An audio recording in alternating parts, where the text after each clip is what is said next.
안녕하세요. 김기환TV의 김기환입니다. 예, 지시각개론 12부작. 요번에 이제 5번째 시간인데요. 저작권의 개요에 대해서 좀 준비를 해봤습니다. 저작권. 예. 본론으로 바로 들어가 보도록 하겠습니다. 저작권의 특성에 대해서 일단 좀 아실 필요가 있는데, 저작권은 이 원작자 혹은 원작성을 보호하는 게 주 목적입니다. 새로운 저자에 의한 저작물의 저작권, 저작권이 대상이고요. 저작물이 저작권의 대상이며 단순한 데이터나 진부한 저작물은 대상이 아닙니다. 그 말은 이 원작성, 원작자라는 거를 이제 보호한다는 거는 창작성이 있어야 된다는 거예요. 그러니까 저 같은 경우도 이제 저작권으로 보호받는 컨텐츠가 몇 개 있는데 제 지금 강의 영상 같은 유튜브 컨텐츠들이 다 여기에 해당이 되고요. 책을 2권 제가 출간했잖아요. 이 책 2권도 여기에 해당이 된다고 보시면 됩니다. 보호대상, 그러니까 문학, 드라마, 음악, 예술, 영화, 기록물, 소프트웨어, 지적 성과물까지, 그러니까 실체적 매개체에 내재될 수 있는 독창적인 표현, 이런 것들이 보호대상이 됩니다. 그리고 이제 특허 같은 경우는 행정 등록 절차가 있죠. 저작권은 실체적 매체에 의한 표현, 행정적 등록이 불필요합니다. 그러니까 저작권위원회에 등록했다, 저작권협회에 등록했다, 이런 얘기들을 많이들 하시는데, 이게 침해 소송 시 법적 공시 효력을 확보하기 위해서 하는 거지, 실질적으로 저작권이 진짜로 있다, 없다는 법원에서 판결을 받아야지만 명확하게 갈 수 있고요. 그 전까지는 내가 저작권이 있다라고 주장하는 거고, 이 사람한테 저작권이 있겠다라고 추측을 하는 수준으로만 이해를 하시면 될 것 같아요. 권리 내용은 이제 타인의 복제물을 재생산, 배포 행위를 금지하는 거. 그러니까 저작권을 영어로 카피라이트라고 하죠. 카피라이트. 그러니까 복사할 수 있는 권리, 배포할 수 있는 권리. 그렇게 보시면 됩니다. 권리 기간이 이제 출판일로부터 최소 50년, 그러니까 저자의 생존 기간에 기본적으로 보호를 다 받고요. 사후, 통상적으로 사후 이 원작자가 사망하고 70년까지 보호를 받을 수가 있습니다. 그래서 굉장히 저작권 잘 활용하면은 굉장히 막강하고 이 권리 기간이 가장 긴 지식재산권이다 라고 이해를 하시면 될 것 같고요. 법적 근거는 이제 트립스 협약, 그리고 이제 베론 협약에 이제 근거한 국내법에 의합니다. 요거는 이제 참고 정도 해두시면 좋을 것 같고요. 이 저작권의 목적에 대해서 좀 이해를 하실 필요가 있는데, 일단 카피라이트, 복제권이라고 제가 얘기를 드렸어요. 표현을 보호한다라고 얘기 드렸고요. 저작권법에는 이렇게 되어 있습니다. 저작자, 발명가, 과학기술자와 예술가의 권리는 법률로서 보호한다. 이게 이제 헌법 제22조 제2항에 개정된 법률인데 이게 무슨 말이냐? 이들의 권리는 법률로서 보호한다. 그러니까 권리가 작가가 이제 고유하게 표현한 것에만 권리가 있다. 그러니까 이들이 이제 창작 활동을 하는 것도 보호하고, 이렇게 창작 활동을 통해서 만든 것도 보호를 받을 수 있다는 건데, 이 권리 범위는 작가가 고유하게 표현한 것에만 권리가 있다. 그러니까 남들이 뭔가 가지고 온 거, 남들에게서 뭔가 영감을 받고 가져온 거는 당연히 권리 못 가지겠죠. 가장 이제 까탈스러우면서도 권리 범위가 좁은 케이스로 많이 다루는 게 사진 저작물입니다. 그러니까 사진 저작물에다가 비유를 들면은, 뒤에 가서 이제 사례를 또 살펴볼 건데, 연출이라든지 사진 찍는 타이밍, 구도, 배열, 카메라 각도, 색조, 명암, 이런 것들이 이제 저작물 권리 범위에 해당되고요. 그 피사체, 뭔가 어떤 피사체를 외딴 시골에 가서 발견을 해서 사진을 찍었어요. 그 자체는 보호를 받지 못합니다. 저작물의 성립 요건, 이게 이제 제일 중요한 부분인데, 좀 살펴보면 저작자의 정신활동으로 볼 수 있는 것으로 충분하고, 고상한 사상이나 높은 수준의 감정을 요구하는 것은 아니므로 실제 사건에서 이 요건을 다툰 사례는 매우 드물다. 이렇게 돼 있어요. 저작권을 일단 인정받기 어려운 사례를 얘기 들면은 그 만화 또복이라는 게 있었습니다. 이게 1977년도, 78년도에 실제로 우리나라 최초의 이제 저작권 소송으로 기록이 되어 있는데 이 만화 또복의 이 또복이라는 이름을 가져와서 그 지금 삼립이죠. SPC 그룹의 그 구 삼립에서 또복이 빵이라는 걸 만들었어요. 국진이 빵 뭐 이런 것처럼. 근데 이제 그 또복이 빵, 이 또복이 이름을 가져다 썼다라고 해서 이 만화 창작자가 소송을 걸었는데 패소하게 됩니다. 인정을 하지 않습니다. 또복이라는 이름 자체는 언제든지 얼마든지 그 전부터도 있었고 많이 써왔던 이름이기 때문에 창작성이 없다라고 본 거죠. 그렇다고 해서 이 만화 캐릭터를 뭐 그대로 삼립이 가져다 쓰는 바보짓은 안 했기 때문에 저작권으로 인정을 하지 않았었고요. 그다음에 자연 과학적 사실이라든지 역사적 사실 이런 것들은 팩트잖아요. 이거는 객관적 사실 그 자체의 표현 이거 이제 저작권 인정 안 되고요. 뉴스 같은 거 자연적 자연 환경에 따라 우연히 만들어진 자연물의 형상 이것도 당연히 창작성이 없는 거죠. 그리고 이제 컴퓨터 등에 의해 자동으로 생성된 그림, 서식, 계약서 이런 것들은 저작권으로 인정받기가 어렵습니다. 그래서 AI가 만든 거에 대한 창작물, 창작성 뭐 이런 얘기 많이 하는데 요거는 이제 다음에 좀 특별한 케이스로서 스페셜 케이스로서 제가 좀 따로 빼다가 한번 소개를 해드리려고 준비하고 있고요. 표현 저작권법의 보호를 위해서는 인간의 사상과 감정이 언어, 문자, 색채 형식으로 외부적으로 표현이 돼야 돼요. 그러니까 뭐 글로서라든지 음색으로라든지 뭐 표현이 좀 돼야 된다. 그리고 일기처럼 외부에 공표되지 않은 것도 외부로 표현되면 저작물로 보호를 받을 수가 있습니다. 강연, 연설, 즉흥적인 연주처럼 유형물에 고정되지 않는 것이라도 저작물로 인정받을 수 있습니다. 그러니까 제가 지금 이 강의하는 컨텐츠도 유튜브 컨텐츠로 이제 업로드가 될 거죠. 업로드가 되면 저작물로서 보호를 받을 수가 있고요. 이 저작권법은 표현된 저작물을 보호하며 그 표현되어 있는 내용, 아이디어나 이론 등의 사상, 감정 그 자체는 설사 그것이 창작성이 있다 하더라도 저작권법에서는 정하는 이 저작권법의 보호 대상이 되지 않는다. 그러니까 이제 뭐 이거는 이제 되더라도 되게 좀 이 범위가 좁다라는 게 느껴지시죠? 저작권 보호는 표현된 저작물을 보호하며 그 표현되어 있는 내용, 그러니까 아이디어나 이론 등의 사상 및 감정 그 자체는 설사 그것이 창작성이 있다라고 하더라도 저작권법에서 정하는 저작권법의 보호 대상이 되진 않는다. 굉장히 범위가 좁습니다. 결국 이제 핵심은 창작성이에요. 창작성. 대법원 판결에 따르면은 그 창작물이라 함은 저자 자신의 작품으로서 남의 것을 베낀 것이 아니라 최소한도의 창작성이 있다는 것을 의미하며 작품의 수준이 높을 필요는 없어요. 그러니까 창작성이 있어야 된다는 거예요. 그게 이제 삼류일지라도 최소한의 창작성은 요구, 단편적인 어구나 계약서의 양식 등과 같이 누가 하더라도 같거나 비슷할 수 있는 것은 이 성질이 있는 것은 최소한도의 창작성을 인정받기가 어렵다. 이런 건 아예 안 된다는 거예요. 엑셀 포맷이라든지 뭐 계약서 포맷 같은 거 안 된다는 거예요.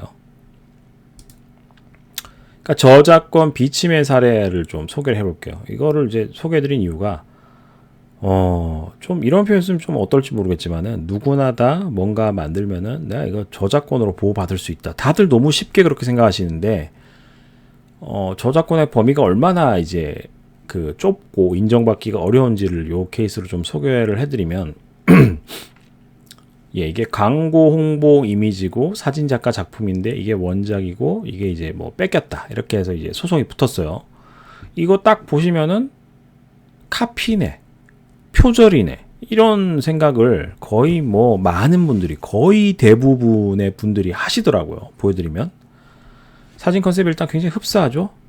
대도시로 보이는 곳을 배경으로 그대로 썼고 비즈니스맨으로 보이는 사람 구두 신고 옥상 위에 올라가 있고 건물 옥상에서 이제 발의 절반쯤이 또 나와 있고 아래 도로에 자동차들이 다니고 있고. 예. 이거 딱 봤을 때 저도 처음에 보고는 이거 100% 표절이다 이렇게 생각을 했는데 결론부터 얘기 드리면은 표절이 아닙니다. 예. 왜 그러냐? 이 표현의 디테일이 다르다는 거예요. 카메라 앵글이나 색감, 구도, 그 다음에 남자의 구두, 색깔, 구두 디자인 틀리죠. 바지 색상 다르죠. 광고 홍보지 이미지에 맞는 이제 여기는 이제 차가 이제 일직선으로 다니죠. 여기는 구부러져 있고 앵글이 틀리죠. 예. 맞은편 빌딩이 안 보여요. 여기는 맞은편 빌딩이 굉장히 선명하게 보여요. 그러니까 디테일이 틀리다는 거예요. 디테일의 창작성이 완전 다르다는 거예요. 예. 이만큼 저작물에 대한 창작성을 인정받을 수 있는 범위도 좁고 인정받기가 굉장히 쉽지 않다. 요 사례로 좀 감을 잡으셨으면 좋겠고요. 또 하나 사례로 이제 얘기를 들면은 똑같은 이제 사진 저작물인데 굉장히 흡사하죠. 느낌 자체도 똑같은 피사체를 대상으로 사진을 찍었고 요 사진 작가가 찍은 거고 미드 포스트예요. 이제 미드나이트 가든 오브 굿 앤 에빌이라는 이제 그 존 쿠삭이 나왔던 그 미드인데 사진 컨셉 굉장히 흡사합니다. 공동묘지로 보이는 곳 배경이고요. 전체적으로 어둡고 숲이 오고져서 빛이 안 들어요. 예, 보이시죠? 이 낮에 찍은 사진인데도 빛이 안 들어요. 동일한 피사체를 썼고 근데 이제 피사체와 배경은 창작 요건이 아닙니다. 원래 있던 거잖아요. 앞에 보면은 앞에 표현된 거 보면 이제 자연석, 자연환경 이런 거는 대상이 안 돼요. 그러니까 카메라 앵글, 색감, 구도 등이 다르다. 사진작가 작품은 피사체를 중심으로 묘지를 촬영한 거고 미드 포스터는 피사체를 멀리다 두고 전체적으로 묘지의 어두움을 표현한 거다. 그러니까 완전 다른 작품이다 라고 봐서 이것도 소송 붙어서 패소를 했습니다. 표절이 아니다. 저작권 침해가 아니다. 이만큼 저작권 인정받기가 굉장히 어렵다. 쉽지 않다. 그리고 이제 저작권 얘기를 하면은 이 창작성 얘기를 드리는데 이제 창작성을 인정받기가 굉장히 좀 쉽지 않고 어렵고 그 범위가 좁다라는 얘기를 계속 드리면서 2차적 저작물, 그러니까 대부분 소송 저작권 침해 그러면 이제 뭐가 많이 걸리냐면은 2차적 저작물 침해 이게 대부분 걸려요.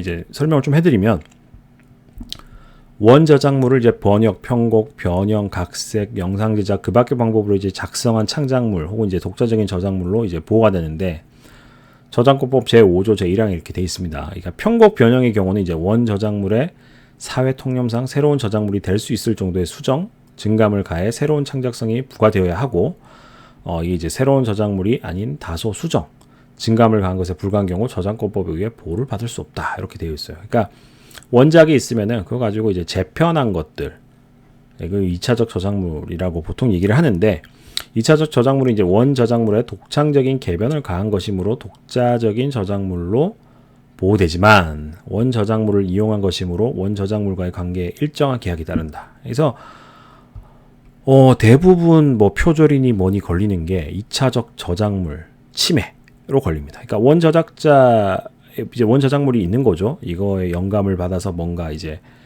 만든 거예요.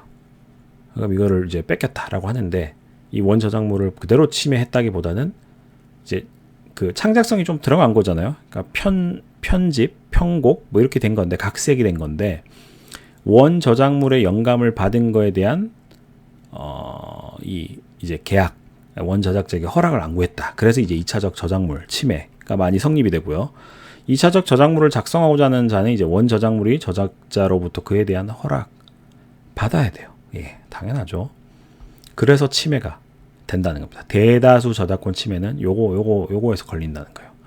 2차적 저작물의 보호는 그 원 저작물의 저작자의 권리에 영향을 미치지 않기 때문에 원 저작물의 저작자의 권리에 영향을 미치지 않는다는 거예요. 이거는 그래서 2차적 저작물을 이용하려는 경우에는 2차적 저작물의 저작권은 물론 원 저작자의 허락도 함께 받아야 돼요. 그래서 이제 보통 그 제가 강의 컨텐츠 같은 거 VOD 플랫폼 같은 데 계약할 때도 그렇고 책 같은 거 출간할 때도 그렇고 그 히트친 그 재벌집 막내 아들 드라마 가지고 좀 사례를 들어서 얘기를 드리면 재벌집 막내 아들이라는 웹소설이 원작입니다.